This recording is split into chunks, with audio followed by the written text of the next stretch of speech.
One of the questions that I keep getting on a very regular basis is about priorities. And I think it's a really valid question. In other words, who do I make the number one priority in my life? What do I make the number one priority in my life? And so I'm going to say something pretty controversial to you to begin today. And then I think more we talk throughout the next 15 or 20 minutes, I think you find that this is a correction and an adjustment so many of us, including myself, need to make.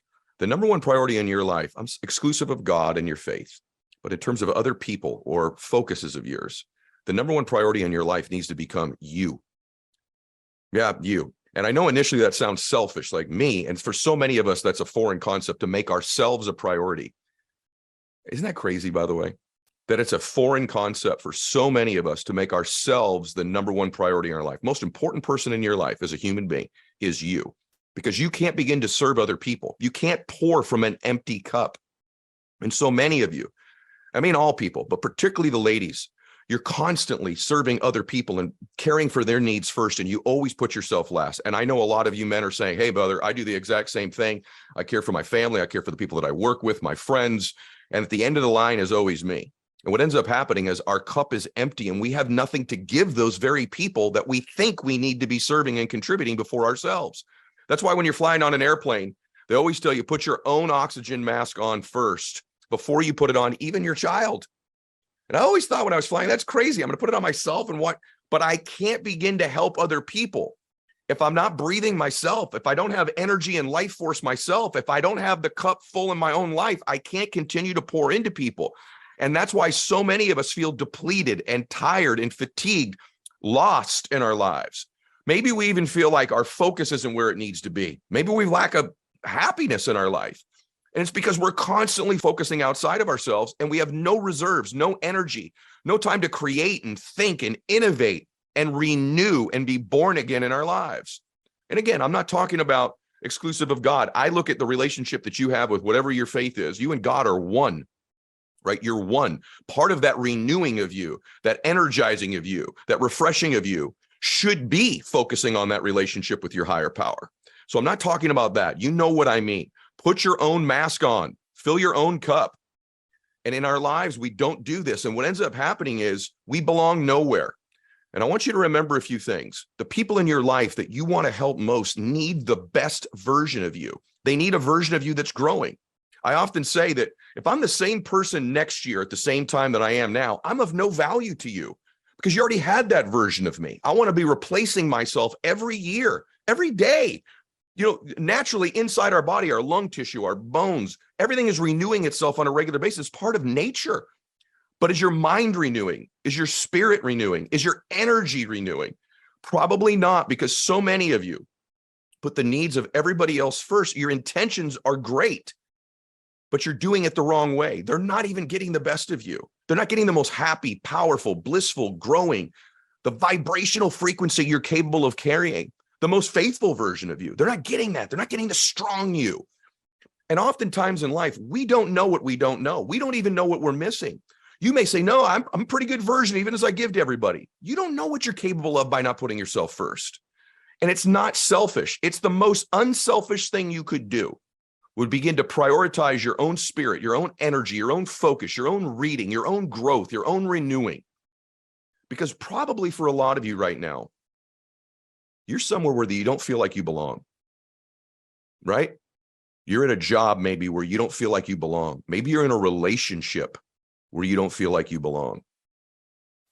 Maybe you have a group of friends that you've outgrown them, or it's just not what it once was. You don't belong like you used to. Listen to me on this. The longer you believe that you don't belong where you are, eventually you begin to believe, I don't belong anywhere. The longer you stay where you know you don't belong, you stay at a job where you know you don't belong there, you stay there too long, you begin to believe you don't belong anywhere. You stay in a relationship that you know, I don't belong in this relationship. Eventually, you'll believe you don't belong in any, and then you stay for that reason. And that's what I mean by putting ourselves first. You become almost like this elephant, the elephant that's tied to that stake in the ground. You watch these massive animals, multiple ton animals, and what holds them in the ground is this little stake with a string to it. And over time, they're trained, they program themselves that this little stake holds this multi-ton animal in the ground, and they don't go anywhere. They just stay in the same little space. That stake is in their mind. They could move that thing in a second. With a flinch, they could move. But they've patterned themselves, they've conditioned themselves to believe that they have to stay where they are, that they're anchored in that spot. And over time, eventually, they stop even trying to move. They've been trained to do that. Well, ironically, in our lives, if we're not renewing ourselves, we're training ourselves to stay. And it's not real. It's make pretend. I'll give you another animal analogy. It's almost like we become like a spider who lives in the web of our own making. And we just stay in this place. And eventually, we can't serve anybody in this web. We can't make a difference for anybody, never mind ourselves. And listen to me, time is running out on you. I don't care if you're 18 years old listening to this or you're 85 years old. Time is running out. This life goes by like a flicker. It's a flicker. It was just yesterday. I was turning 21 years old. I remember turning 30 going, man, I remember giving my dad a cup on his 30th birthday saying, my dad is 30. And then I turned 30. And then I remember my kids being born. And I remember then their first day of school. Then they graduated high school. One of my kids getting ready to graduate college. Then I was 40 like that. And then I'm 50. It was just a flicker. Heck, here's how crazy I am. I don't know if any of you do this, but I watch college football as a guy. I watch these guys play college football, and I know they're younger than me. But in my mind, this sounds delusional. They're only like 3, 4, 5 years younger than me. I know that sounds crazy when I say it. I'm 30 years older than everybody on that field. But in my mind, it's a 4 or 5 year separation. Is that crazy? It's nuts, but it's one of those stakes in the ground. And I have to tell you, I usually teach things that I've had to work on myself. For years, I just depleted myself caring for everybody else. And I realized I looked around at one point and I was getting older. And I don't feel like I was getting better, not to the extent that I could have. I had planted these proverbial stakes in the ground, not everywhere in my life. You know, when I say things, I think sometimes it's easy to discount. Well, that's not me. Is there an area you do it in your physical life, in your spiritual life, in your financial life? We can have these stakes. We can have these webs in different areas of our lives because we spend all our time. And you know what? Maybe we focus on everybody else in our lives because we can hide in doing that. We don't have to really take a look at ourselves. We don't have to really audit ourselves. We kind of hide in the lives of all the people we care for. But at some point, we're going to wake up and it's going to be us. They may still be in our lives, but my children are going on and having their own lives now. And even the people that you're in your intimate relationships with, their lives will change and evolve as well. And for you to love them the most and have the most rich memories, it has to be a new you, a renewed you. You know, it leads me to another point. Who are you? And I know it sounds overly philosophical, and we're not going there today. But if you begin to think about it, like, who do you really think you are? Really, in my opinion, what we are is we're a collection of stories and memories and emotions that are all reinforced with neurology. That's really what we are. You say I or me. When you think about it, it's a collection of stories of your life and memories of your life, emotions of your life. And it's kind of wired with the neurology in our brains. You know, it's interesting. An emotion in your life, a feeling in your life really needs a story to exist. It really does. I mean, the stronger the emotion you attach, the easier you remember the story. You've had lots of things happen in your life you don't remember anymore. One of the reasons you don't remember it wasn't that emotional for you. The feeling wasn't that deep. But when we begin to have stories where there's a major emotion attached to it or a major feeling, then the story sticks. And then we begin to accumulate these stories. Lo and behold, we believe that's who we are. You are not your memories. You are not your stories. You are not your past. You're not even the collection or the accumulation of your achievements. Who you are is a soul, is a spirit that needs to be renewed, that needs to be re-energized, that needs to be, in some sense, born again, energized again, focused again. And we only do that by giving ourselves the level of self-care that's required. Some quiet time, right? Some time in reflection, some time in self-awareness, some auditing of the things in our life that bring us bliss and joy, the things we want to achieve and focus and grow in our lives. So when we begin to evaluate, I've always said, and by the way, sometimes when you've had a past that's actually successful, you can hang on to those stories. We've all met that guy who says, yeah, I was a high school quarterback, and they're 40 years old. They're talking about high school, right? And I always kind of laugh when you hear that person talk, but are you doing that in any area of your life? Maybe something 2 or 3 years ago, 5 years ago? Are you a story about somebody who hurt you? Are you a story about one of your failures or a breakup or a mistake? Do you use those stories as sort of a weapon against yourself? Do you ever use those stories as excuses to not grow and achieve now? Have you taken, see, it's not the events of our life that define us. It's the meaning we attach to those events. And the stronger the emotion, the more that meaning stays deeply within us. And we become a collection of what we believe life means or what we believe we mean. And the longer you begin to believe you don't belong here and you stay there, you begin to believe that you mean you belong nowhere. And you begin to tread water in your life. You have that stake in the ground. Listen to me. Settling sucks. Settling sucks. Stop settling. You do not get in your life what you hope for or what you dream for or what you'd like to have. You get in your life what you believe you're worth and what you're willing to fight for, what you're willing to change for. If you really love these people that you keep putting priority in your life, will you please fight for them and make yourself a priority? Will you please fight for them and lift that stake out of the ground? Get out of that web. Stop being this collection of these BS stories you tell yourself. You know exactly what I'm talking about. And by the way, the story gets bigger and bigger and bigger. And the more you repeat it, the more that neurology connects, the more it's deeply embedded in you. You got to tell yourself a new story. And you have to change the story of the past. You got to create a new compelling story for the future. What's your new story? What's the new story? What's the new you? What's the new version of you? Even if the old one's one you like. For most of us, it's not. But even if it was one you like, you want to stay in that story forever? What's the point of having another day? God did not give you another day because you need it. God gave you another day because somebody needs you. And it's a new version of you that they need. So I came here today to remind you that it's time for you to change. Lift the stake out of the ground. You belong in your dreams. Let me say that to you again. You belong in your dreams. You belong in the new story, not the old story, whether it's a bad one or a good one. You don't belong there. It's a figment of your imagination, even if it really happened. You've repeated it and repeated it and repeated it and made the emotion bigger. And guess who suffers? The very people that you think you should be serving first, because they don't get to see this beautiful, productive new version of you. They stay with some version. By the way, you may be growing a little bit. You may be expanding a little bit. Things may be going pretty well, but could they go better? Could you be happier? Could you be a different version of you? Could it be bigger? And if I could give you one last piece of advice, make it bigger. Make it bigger. Make your life bigger. Dream big. Think big thoughts. You can always back it down and settle for the little ones. Dreaming is free. We don't charge you for it. Yet so many people don't even dream anymore. When you were a little boy or a little girl, you had all kinds of dreams. You're going to be an astronaut or an NFL quarterback or the president of the United States or a powerful businesswoman. And as life begins to happen, we begin to believe these stories that other people tell us about ourselves and the meanings we take from them and the emotions that become embedded in them, and they stick. And those are the stakes. And then we go, well, I'm just serving everybody else. I'll get around to me. And you never get around to you, do you? You never get around to you. So who should be the number one priority in your life? Between you and God? You. And only from there can you pour from a full cup. That's what I recommend you do today.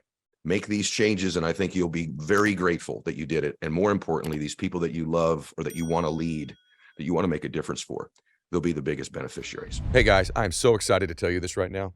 Here's the deal. There's a chance now for you to be on this show with me, and I'm going to do it every single month. Let me tell you how you qualify to get on the show. Every single day on my social media, I run something called a 2-minute drill. So if that's Instagram or Facebook or TikTok, if you follow me on those platforms, when I make a post within the first 2 minutes, so have your notifications turned on. If you just make a comment on my post, every day we take everybody who's made a comment and we pick a winner every single day. And that person is going to have an opportunity to be on this show with me and get coached. So if you're interested, follow me on social media. When I make a post, make a comment, and eventually, hopefully you can get selected to win. We're picking somebody every single day, and I'll have those folks on the program. If you want to get a text reminder about my post or this program, 714-916-9144. You can text me at that number and you'll get daily reminders. I would love to have you on this show. Follow me on social media and engage in the 2-minute drill. Max out. And so it's that important to me. You know, people ask me often, what were some of the decisions and choices and areas I focused on that made the biggest difference for me in my life? And today's topic is the thing that I would probably give you the gift of first, and that is the power of your identity. See, I believe the most powerful force in the world is to be consistent with the thoughts, ideas, concepts, and beliefs you hold to be true about yourself. And that is what identity is. Identity is the governor on every single area of your life. It literally sets the temperature for all of the conditions of your life. Shakespeare has this incredible quote that says, "We know what we are, but not what we may be." And the who you may be is going to be dictated by your ability to alter your identity, because you are going to always be consistent with what you believe you're worth and what you believe you deserve, or what is your identity. Your identity, the best analogy I could give you, is like a thermostat sitting on the wall of your life. It sets the entire temperature for the conditions of your life in multiple areas. And so most people think their life is dictated by external circumstances. They spend their entire life trying to control what is outside of them. You've all heard the great saying that people in 12-step programs talk about learning to control the things they can and letting go of the things that they can't control. And the fact of the matter is, you cannot always control the external factors that are impacting you in your life. The good news is, it's the external things in your life that do not dictate the direction or the ultimate destination of your life. That is a fallacy. Listen to me when I tell you this. External circumstances do not dictate the ultimate destination of your life. It's an internal game. You and your faith, your God, are what will control the direction of your life, not the external things that are impacting you all the time. And this identity is that internal thermostat. It sets the temperature, just like a thermostat sitting on the wall, of the conditions of your entire life. Let me give you an example of how the thermostat of our lives works. The best analogy I could give you is exactly how one works in the room I'm sitting in. It sets the temperature of the room. And so the external conditions don't impact the internal temperature of this room, because that thermostat regulates the condition of the room. So if we open the door and the windows in this room and cold air blew in here, the thermostat would kick on, wouldn't it, and heat the room back up to 75 degrees. So no matter what hit it, it regulates the temperature of the room. The reverse is also true. If a bunch of hot air blew in the room, if we open the doors and the windows, the thermostat would cool the room back down and regulate it to 75 degrees. Guess what? That's exactly how your life works. Once you accept this truth, it is a fact that it's not the external things that are happening, it's the internal thermostat. Too often in life, people don't work on changing their identity. They're always working on producing external results. Have you ever known somebody who was wealthy and no longer is?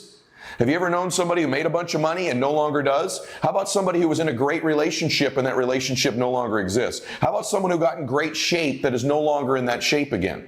If your results begin to exceed your internal thermostat, you will find a way to cool your life back down to what you believe you're worth and you're comfortable at your identity. You'll think it's coincidental. Oh, this accident happened, or this appointment canceled, or this circumstance took place. It's not coincidence. All of those things have happened because you set the thermostat of your life and you've regulated what you're going to get. Isn't that incredible? That you can learn all the talents, the behaviors, the skills, the tactics, all the strategies that I teach you. But if you don't alter that thermostat internally, you could have all of the skills of a 100-degree producer and you will live a 75-degree existence, because you will turn the air conditioner of your life on back down to cool it where you're comfortable. It's also true, by the way, you've seen this in your own life. Maybe you've had something really good going in business before. You've got momentum. It seems like things are happening great. And then you wake up 4, 5, 6 months later and you've cooled your life, your business right back down to where it was before.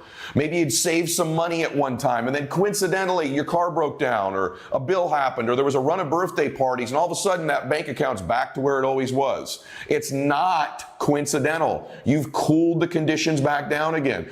And so you've seen this happen. Maybe you got in great shape at one point, but your identity wasn't that fit a person, and you've cooled it back down to about what you're comfortable being. This is true in your faith and your relationships. By the way, you have multiple thermostat settings. You have one in your faith, you have one in your fitness, one in your money, one in your happiness, right? One in your business life. So there's multiple identities we have.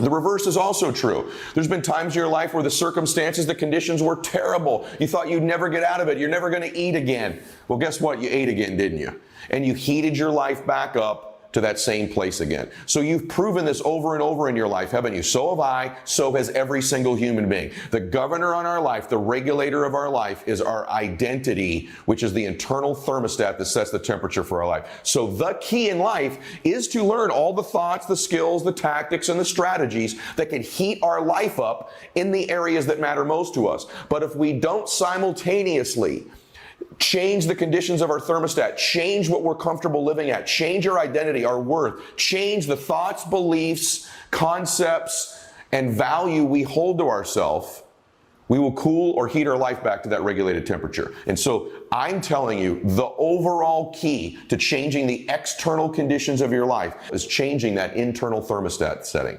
So that's what we're going to talk about, some strategies on today. Just being aware that you need to alter the thermostat is a life-changing, liberating condition.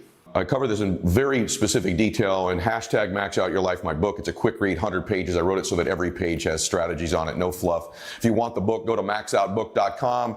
If you put in the code MAXOUT, I'll buy the book for you. So I cover this in detail there, but I want to cover it in detail right now with you as well. What you need to be doing is becoming aware of how important it is that you adjust this thermostat setting as you produce better results, as you start to learn new skills and strategies and tactics.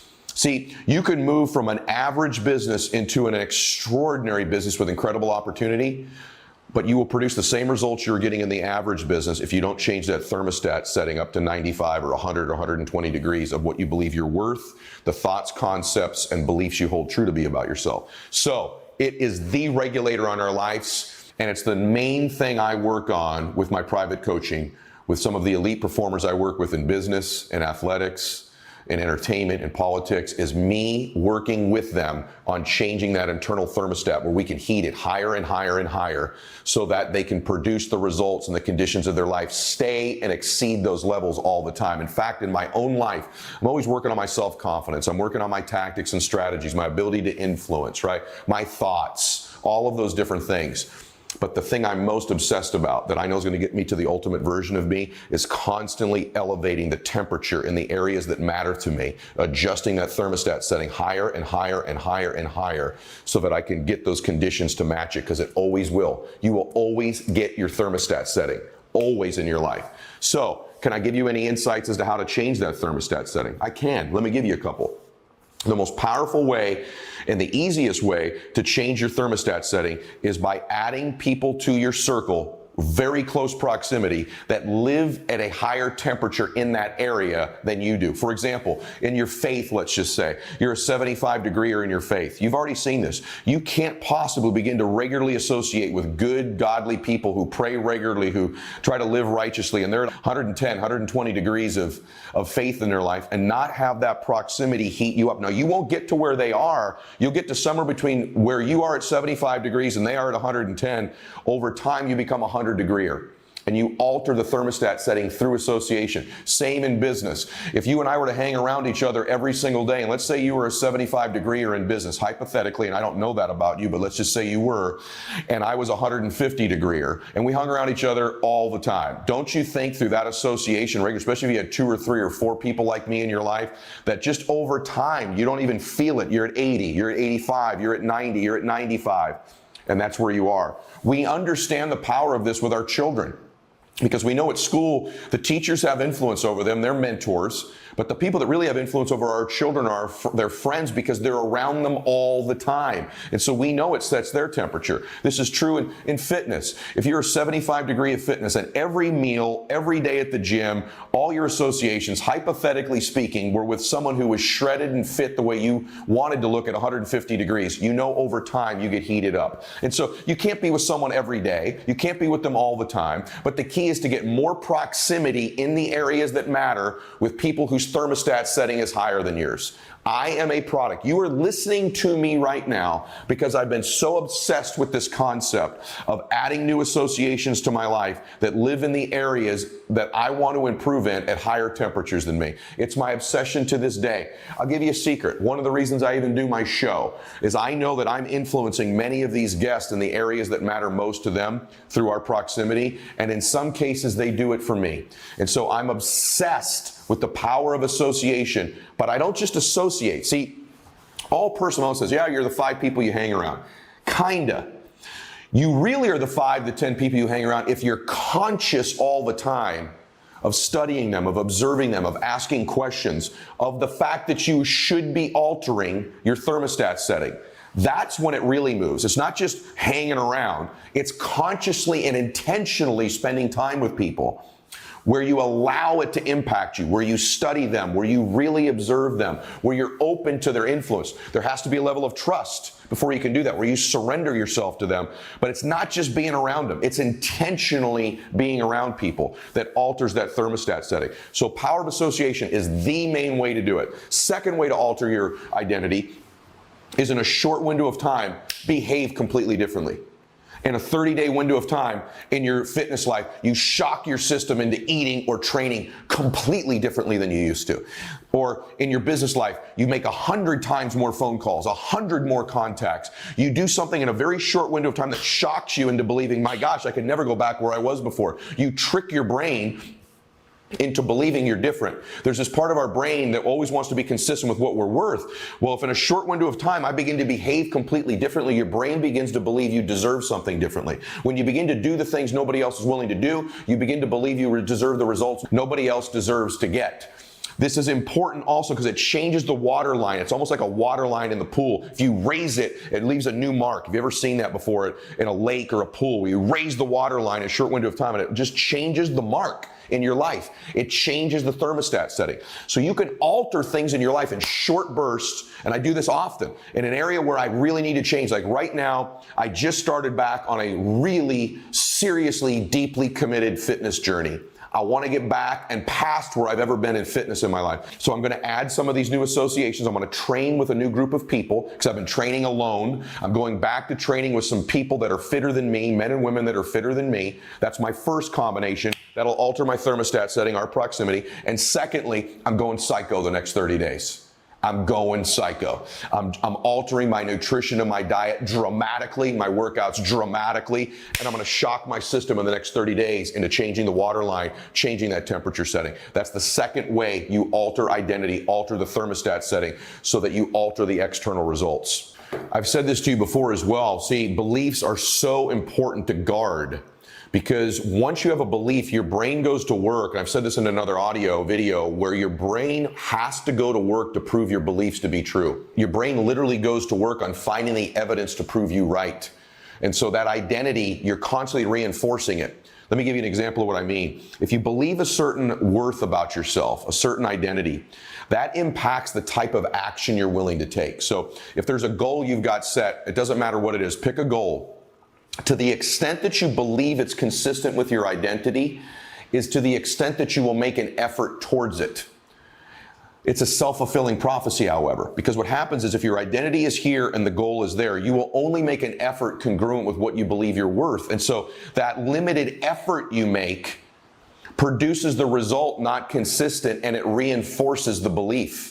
It's like a self-fulfilling prophecy. So you set a goal that is inconsistent with an identity you're working on. You will only make an effort consistent with the identity, which will get you to here, doesn't produce the result, and it reinforces this belief you have about yourself. So it's important as you set new goals, as you set new visions, that you also upgrade your identity simultaneously. You're in process of upgrading it because that identity impacts the effort you make, right? Impacts the will you put towards it, and that will is reinforced by the lack of result. And so it becomes this self-fulfilling prophecy. So your mind has this belief it wants to prove to be true, and it starts to find references. So if you believe you're 75 degrees, it's going to start finding legs to put under that table to make it immobile so it can't move to prove you right. And so our identity equals our effort, and the challenge is that effort produces the result. And so this identity has everything to do with the effort you make, which produces the result, which will reinforce the identity or the lack thereof. So it's critical that you upgrade identity with your new visions and goals. The next layer of this is you need to stop what's no longer needed. In other words, there were behaviors and thoughts you've had in the past that were needed to produce the results you currently have. But you need to stop what's no longer needed. Maybe you're continuing a behavior in your life that's no longer needed. Maybe you're continuing a thought or a worry that at one time was needed but no longer is. Maybe there's a stress or an anxiety or a belief you're holding true to be about yourself that maybe you needed at some point in your life that you no longer need. It could be something to protect yourself from fear, to protect yourself from harm, or to serve you in getting through a certain circumstance. But if we're not conscious of dropping a thought or a behavior that's no longer needed, we take old thoughts, old behaviors that served an old version of ourselves into trying to become the new version of ourselves. So ask yourself that question. What do I need to drop that's no longer needed? Is it a person? Is it a thought? Is it a behavior, or is it an emotion? One of those things you probably are carrying with you from the past that maybe you needed to get through a circumstance. Maybe you needed to get through a relationship, through a setback, through a failure, or just to produce the results you currently get. But that thought, that behavior, that emotion, that person is no longer needed for you to go to the next level of your identity, the next level of your performance, the next level of yourself. And then finally is this. If you're stuck in a story. That's where you're stuck. There's a story you're telling yourself that doesn't serve you anymore. And you have to evaluate what that story is. I'm serious. Right now, if you say, Ed, I'm kind of stuck where I am. Well, what you need to do is you need to alter your associations. You need to do something in a short window of time. No question about it. You definitely need to evaluate what is no longer needed and evaluate the story you're telling yourself. There's all kinds of stories we tell ourselves that don't serve us anymore. This is critical. Maybe it's a story about your past, a story about your parents, a story about a previous relationship, a story about a success you used to have. You keep talking about that doesn't serve you to get to the next level. If I can be real with you, whatever you've achieved up to this point, that story you keep talking about, every second you spend in that old story about what you've achieved, your degree, some business you had, one thing you were real successful at in the past, every time you live in that story, you're stripping time and focus from the new story. What's the new story you're telling yourself? You can't have a new identity without a new story. What's the old story you keep repeating? Maybe it's not a success. Maybe it's a failure that you've had. It was a business setback. It was the market turned. It was the economy. It was someone who did you wrong, a relationship that let you down, a business partner who wasn't consistent, a failure you've had, a poor decision you made, a mistake you made in your life. And you're repeating this story to yourself, simultaneously trying to create a new identity. You can't take that old story into the new identity. One of the things we have to do to create a new identity is to begin to tell a new story. What's your new story? Who are you now? What are you all about now? Where are you going now? What's this new version of you? See, here's what's amazing. At any point in your life, you can just decide to write a new script. You could decide to become a whole new character. See, the leading character in the story of your life is you. And guess what? You and God control the script. You could write a new script at any time you want. Listen to me. At any time you want, you can simply decide to be a new character. I'm strong now. I'm beautiful now. I'm handsome now. I'm bold now. I'm funny now. I'm smart now. I'm going there now. Stop telling the old story. Here's the truth. Nobody cares. No one cares if you had a failure. No one cares if you've had a setback. No one cares if you had a victory. And none of those failures, none of those setbacks, none of those victories, and that old character you keep playing is the very thing that will prevent you from becoming this new version of you. It's a story if you're stuck. It's an old story you're telling with an old character that was last year's version, last decade's version. Who's the new character? What's the new script? What's the new story? I must tell you, I have a lot of weaknesses, a lot of things I do that don't serve me. But this identity thing, I get this. It's the key. Now, there's a lot of little mini things in life that matter. There's never one thing. If you said, what's the key? I can tell you, it's my addiction and my obsession to working on my identity. It's the thought of mine that dominates most of my thinking. That's number one. So I'm conscious of the concept. That's huge. Just being aware of the concept will put you light years ahead of 99.9% of the, just awareness of the power of identity. Just now you knowing about the thermostat puts you in the 0.1% of all the people on the spinning earth right now. And then the next thing I'm really focused on is always adding people to my life in the areas that matter to me that live at higher temperatures than me. The second thing is I'm constantly doing things in short bursts of time to change the water line. I'm also super obsessed with dropping what's no longer needed. There were certain things I needed to think and do and say, or people I needed to be around, emotions I needed to have, that got me to the place I'm currently at. I'm evaluating all the time. What is no longer needed? What emotion, what anxiety, what thought, what belief, what person, what behavior is no longer needed in my life? And then lastly, I never tell the old story. I don't like telling the old story. I'm constantly trying to write the new script, become the new character in my life. And it could just be the new emotions. It could be the new beliefs I have. It could be the new story, the new place I'm moving. But I'm constantly retelling a new story all the time.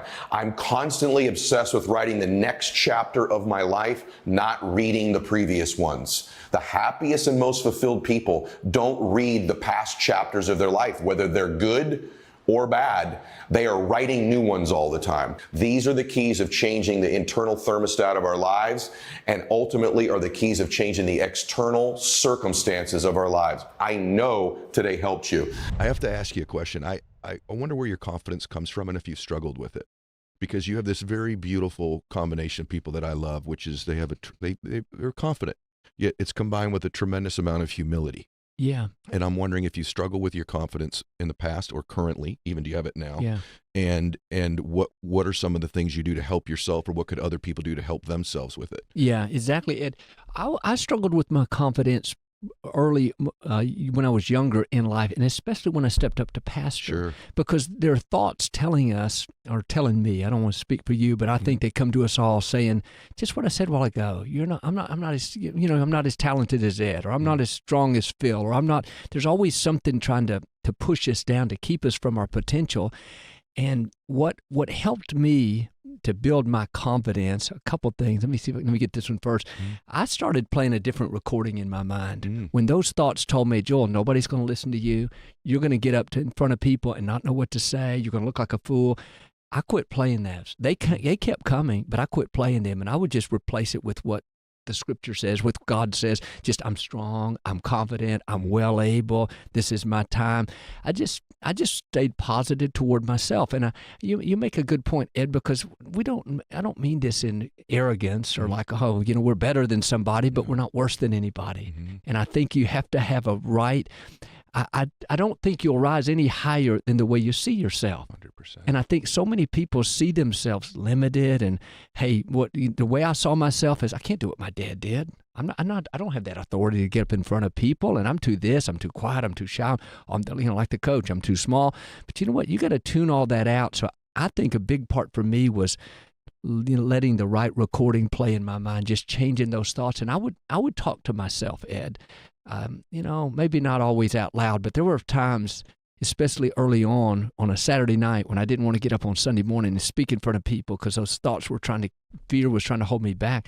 I would look in the mirror and just say, Joel, you are strong. You are well able. You've been raised up for such a time as this. I would talk myself into it. You did. That's interesting, because I do the exact same thing. And I think some people, this is why it's so powerful the way you said it, Joel. I don't know that some people are even aware that recording's going on. I know. And I think if you just get quiet and ask yourself, what are you saying to yourself? What are you thinking about yourself? Second thing is, you don't have to believe everything you think. Not everything you think is true. In fact, a lot of the things you think aren't true. And you can actually take control of that recording, as Joel said. You can actually begin to believe those things. Philippians 4:13 tells us that we can do all things through Christ who strengthens us. Well, listen to me. He didn't say some things or just things. He said all things. That's an important word, all. Too many people, I think, God's in their life on Sunday at church. Bible study's great, but when they walk into a board meeting or a speech or an interview like this, all of a sudden they're alone. Yeah. And that's when that conversation starts to happen. My recommendation to everybody is, don't leave him at the door then. He said all things, right? I know. It's so good. Absolutely. That's very powerful. And I like that point too, that, some people leave God out. Well, no, the point I really wanted to make is that what you said, that people don't know the recording's going on. Yeah. And I think some people don't realize it's not supposed to be negative. I think that's just life has pushed us down, or what somebody said has got into that recording, and they don't even realize it's just kind of a subconscious of, you're not that talented, or you can't get that position, or you can't make that speech. But I think it's a subtlety there, and it's very powerful to say, if you get quiet and listen and think, are there things that are limiting me? Am I defeating myself with my own thoughts? Am I defeating myself thinking that, you know what, maybe that I've made too many mistakes in life. Am I defeating myself because this last thing didn't work out, that it's never going to work out again? You got to get those thoughts changed and, know that, what, I believe our brightest days are still out in front of us. Yeah. I believe that God, he's using everything. Like I said with Joseph a while ago, you've had some disappointments maybe, or a setback, or something didn't work out, but I believe that's still leading you to where God wants you to go, to bigger and greater things. So if we can get our recording going right, then I believe we can get there. So do I. And as you were talking, I was just thinking about, so often I think people think their current mess disqualifies them. Mm-hmm. The mistake, Joe, you don't know the mistakes I've made. You don't know the sins I've committed. You don't know how broke I am. You don't know the things I'm ashamed of. The truth is, God does know those things, and it does not disqualify you from a bright future. In fact, he loves you just as much as he did before you did those things. Yeah. My children screw up all the time, right? Our kids do this. I'm sure yours have too. I've never thought once when my son or daughter's made a mistake that disqualifies them from being happy or successful. And that's, your Father in heaven's not thinking of that of you either, right? But I think we judge ourselves with the mistakes we make, thinking somehow, okay, because I've done that, or I've thought that, or I didn't do this or that disqualifies me from my dreams. That's untrue, correct? That's so untrue what you're saying, because God gives us another chance, and I think we, like you said, a lot of times we live with that guilt and that condemnation that's pushing us down. But I think of it like this, Ed. We've all made mistakes. You have to receive mercy and move on. But here's the point I want to make. You have enough people in life against you. Don't be against yourself. Don't be defeating yourself. I've made too many mistakes, or even that negative inner dialogue as well. But some of the greatest people in the Bible made big mistakes. I think about Phil, my friend Phil Muncie's over here. We talk about sometimes Abraham, the father of our faith. Well, he had a baby out of wedlock. He lied and said his wife was his sister, and yet he's called the father of our faith. And so God was showing us that, hey, don't try to make mistakes. Don't live sloppy, but we're all going to make mistakes. And so you got to get back up and like you said it earlier, get back in the game. I mean, there's a game going on. There's still a great destiny for you to fulfill. I really believe this. His mercy is bigger than any mistake, and he can still get you to where you're supposed to be, but you have to get back in the game. I don't think God's going to come and force us to do something. You got to stir your faith up, and I like to think of it like this. Somebody needs what you have. Your family needs your love. Somebody needs your gifts. This world won't be as bright as it should be without your smile, without your hug, without your, you releasing your talents and your potential. So, don't be selfish and keep it to yourself. Get back in the game and start moving forward. And as you do that, you're going to see God open doors and make things happen that you couldn't make happen. Just signs of his favor as you step into, just new levels of your destiny. That game, by the way, is important that you play your own game. You said sometimes you're slipping a little bit, like you go, that guy didn't have a good morning today or whatever. I heard you say this a while ago. I'm going to bring up something you said that might help you today and help everybody else. I would love that. And it's something that I do. So like you said something about all you've accomplished in your life. It's like looking back and going, man, I've accomplished some things. Everybody listening to this has overcome so many things in their life they don't give themselves credit for. Yeah. But one of the things that's helped me, like I wrote my book, the last book I wrote is really a lot about my childhood and my dad and drinking. My dad got sober, and it's a great story, but there's a lot of power for me, even when I'm having bad days as a grown 51-year-old man. Usually, everyone, I want you to hear this. Now we're going deep, but this is for Leanne too. Usually the 51-year-old man is not having the experience that's so bad. It's me as a little boy who, like the 51-year-old dude, is like living it out again.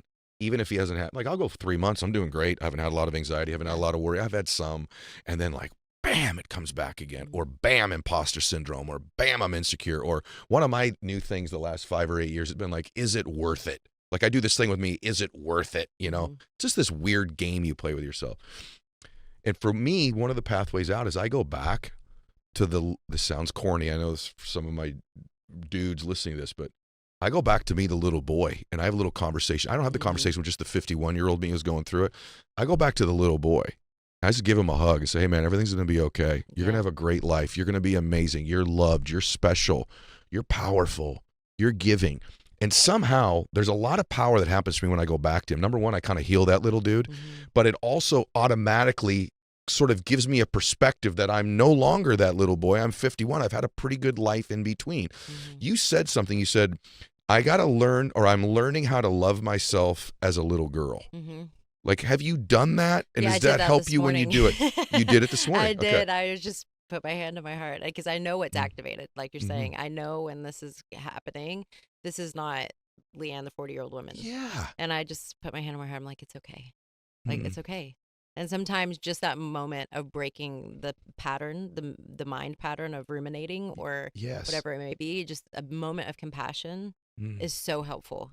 And I Mm. think that's when I was saying, there's this like piece of me that I've kind of learned how to move aside, that when that little girl is super activated, Mm. it's like that's the piece that I'm not getting rid of her. I'm not like pushing her down. I'm just saying you can step over here and I've got this. And Yeah. we'll come back to you. We'll come back and you're always there. Like, there's not, I think for so long there was such a disassociative piece for me of having to, like I said, come out of that freeze state Yeah. and work.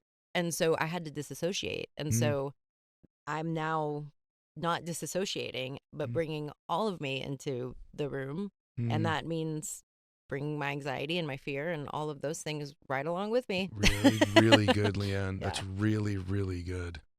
This is why I do the show. I only do one a week, and I do it because I think like someone's life's going to change.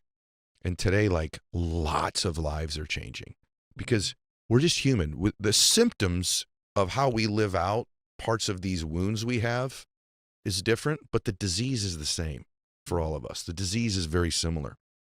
I'm curious. I've always wanted to ask somebody who's extraordinary. I mean, I know what it's like. I think like I don't know what my gift is. I think it's probably when I'm on stage speaking, I can feel there's just something there. Could you share with me and everyone? That's a great one, Jason. Now we're going to save the best for last. Well, first thing, man, is this is one of the most wonderful days I've ever had, brother. I mean, I was looking forward to today. I had no idea. You're such a good man, Dave, but like you're surrounding yourself with really good men. This is Better a great people than group me. of people. And so are the guys that are over here too. Like I wish we go 2 or 3 more hours. I mean it too. I mean, that's why I said, let's just keep going, and so I just want to tell you, man, I really appreciate this. I'll give everybody something else to take away. I have a chapter in the book about this, becoming an impossibility thinker. Start to operate out of your imagination and your dreams and not your history and your memories. So when you were a kid, the reason you were so happy when you were a kid, especially when you were little, 1, you were just with God more recently. And 2, you lived in your imagination all the time. Yep. You were imagining. And slowly but surely in life, that begins to get suppressed. And we begin to accumulate memories and history.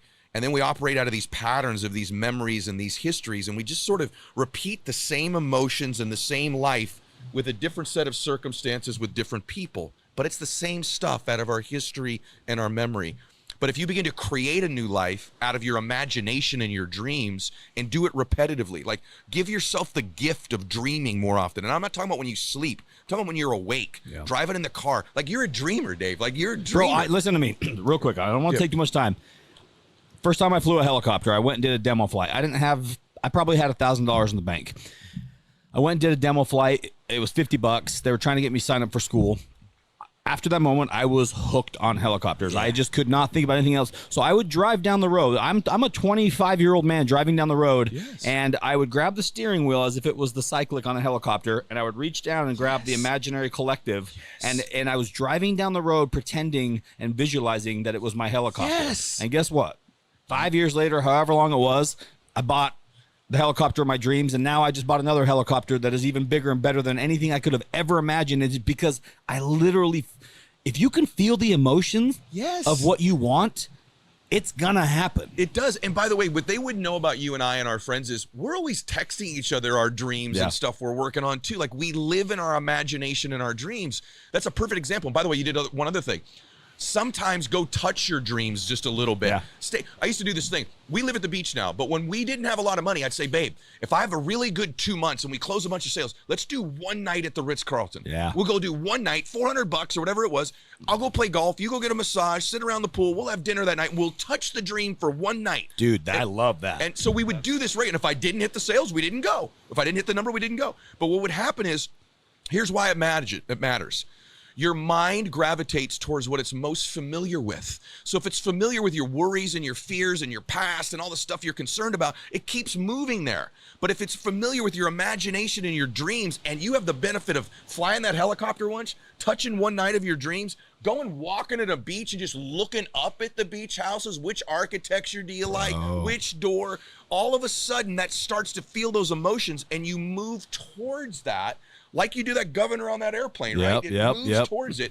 So that would be my key. Start to imagine and dream again and get out of your memory and your history all the time. Bro, that's incredible advice. Is you go to great lengths in the book to point out your actions also have to line up. You're never going to be able to think your way to success. I love Think and Grow Rich. It's my favorite book other than my scriptures, but I got to be honest with you. You don't just think and get rich. You got to do stuff. The question then becomes, what do I need to think and what do I need to do simultaneously or in congruency that produce the result? And that's why I did the things that I had the things in the book. Second chapter, as you know, and I know you're a huge Matrix fan. As I'm writing this chapter, this is Tom's chapter. I was like, this is the greatest chapter I've ever written. I love this. But one of the points that I make in the book is being able to slow things down and get into bullet time. But there's two things I love about the Matrix. One, I think that's an absolute example of the reticular activating system in the brain. And so you do have to be good. But the question in life becomes, listen, I believe you're one decision, one relationship, one meeting, one show, one thought, one new emotion, potentially away from changing your entire life. I've proven this in my life, so have you. And the question then becomes, how do you find them? And this RAS is super powerful in our brains because it's the mechanism that filters the entire world to us. It literally reveals to us our reality, just like you just said. It reveals our reality. I just bought a Tesla. I drove it here today. I like what Musk is doing. I'm like, I'm gonna get one of these Teslas. Man, every freaking where I go, I see Teslas now. Red one, babe. Hey, there's a white one. There's a plaid. 3 lanes over, other side of the freeway. Babe, black Tesla just drove by. She's like, how in the world do you know this? Because it's become important to me. And it's now in my filter. It's now a part of my RAS. That's why when you're in a loud room, all the auditory sounds, someone doesn't even say it loud. Tom, you can hear your own name in a room because it's become important to you. See, the question in life is, can you make your goals, your ambitions, the emotions you want, the thoughts, the relationships you need to become your Teslas? Right. And if they become your Teslas, things slow down. The other part of the Matrix I love, I'll come up for air, is Neo is the one. He's the one. And when my wife and I were little, I literally live on the beach now, brother, that we used to walk on. We were in high school, we were dating, and we'd walk on this beach and go, babe, I'm gonna get you one of these beach houses. We're gonna get one of these beach houses. She goes, you are? I go, yep. And I'd have no idea how, and I go home, I go, Dad, who are these freaking people? Who lives there?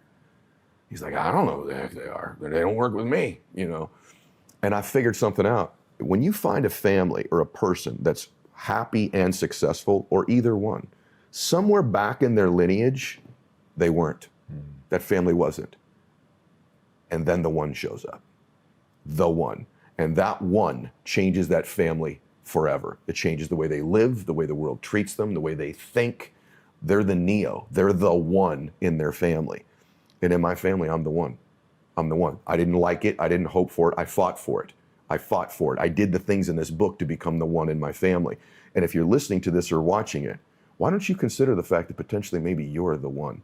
And the fact that you don't think you are, or that you're not qualified to be the one, or don't have the background or the skills or the confidence, probably makes you the one, because that was me. Now, what does the one do? What do they introduce to the family that changes it so profoundly? I think they introduce a different way of thinking, Tom. I think they introduce a belief system that the world doesn't dictate the terms to our family anymore. We're going to dictate the terms to the world. And that we have some measure of control over the results of our lives. I think most people go through their lives thinking they have no measure of control. And I had a huge breakthrough, brother, 2 weeks ago. After I wrote the book, and as you know, as I wrote the book, when my dad died, I thought, I need to write this book because my dad taught me all these profound lessons of one more, and I'm the next to go. I don't know if it's this week or 60 years from now, but I'm the next to go. And I woke up about 3 o'clock in the morning, 3:15 exactly, and I woke up Christiane. I said, babe, wake up. And I was in tears. This was just 2 weeks ago. I said, babe, someone helped Daddy. Now, I'm 51, bro. My dad was sober for 35 years. This never occurred to me. She goes, what? I said, someone helped my dad. She goes, what do you mean? Someone helped my dad in his darkest moment of his life get sober. In some coffee shop or quiet place when my dad was down on his knees, losing his family, some precious human being helped my dad. I don't know who they are. They changed our entire family. Max and Bella's lives are changed because of this person that we don't know. millions of people I've reached because this person helped my dad. She goes, that's amazing. I said, here's what's more amazing. What qualified them to help my dad? Their shame, their mess, that they were also a drug addict and alcoholic. This precious soul, the things they're the most ashamed of, that they think disqualified them the most in life, is the very thing that qualified them to help my dad in the most important moment of his life, is where their giftedness, their experience, their shame, their setbacks is what qualified them to change my life and my dad's life in this dark space. I've been in personal development. My dad's been sober forever. It never occurred to me. The mess you have in your life, the things you are most ashamed of and embarrassed by, that you think are the most insignificant, that disqualify you the most, are probably the very things that will qualify you to connect with another human being in your business or your personal life to change their life. And don't ever underestimate the ripple effect. They were just helping some man get sober in some dark space in his life, never knowing the one was his son. Never knowing that this whole existence of my family was changed, not just by me being the one, not just by my dad's decision, but by a completely flawed person. Remember, think about this person. At some point, maybe they were stealing from their family, driving drunk, did things they're completely ashamed of in those states. That was the experience that qualified them to change my dad's life. So if you're listening to this or watching it, stop discounting yourself. Stop carrying these bags of your life of the things you're embarrassed or ashamed of or that you think are insignificant, that don't amount to anything. Those are the things, you, precious you, that could change another precious human being's life in a moment where they need you the most. And if you don't believe you're qualified, if you don't believe you can do it, you're gonna miss those moments in your life. And your entire existence here wasn't what it was supposed to be.